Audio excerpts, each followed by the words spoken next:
இந்த இளங்கோ கம்பன் இதெல்லாம் நமக்கு வியப்பு இல்ல. அவனுக்கு தமிழ் சொல்லி கொடுத்தவன் எவங்கிறதான் பிரச்சனைங்க. ஏய் இவரே என் சீர் விருத்தம் 7 சந்தத்துல பாட்டு எழுதிருக்கிறான். 1.25 அடி நான் உலகத்தை அளந்துட்டான்.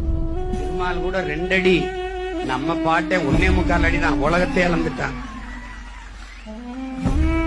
பைபிள் கிறிஸ்தவர்களுக்கு, குரான் இஸ்லாமிய மக்களுக்கு, பகவத்கீதை இந்து சமயத்தை ஏற்றுகிற மக்களுக்கு, ஆனால் உலகம் முழுமைக்கும் வாழுகிற மானுட குலத்திற்கு ஒரு வேதம் இருக்கின்றால் அது தமிழ் மறையோன் வள்ளுவப்பெர் மகனார் தந்தருளிய திருக்குறள் தான்.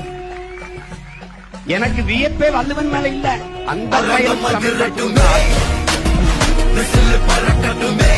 சொல்லிக் கொடுத்தது அந்த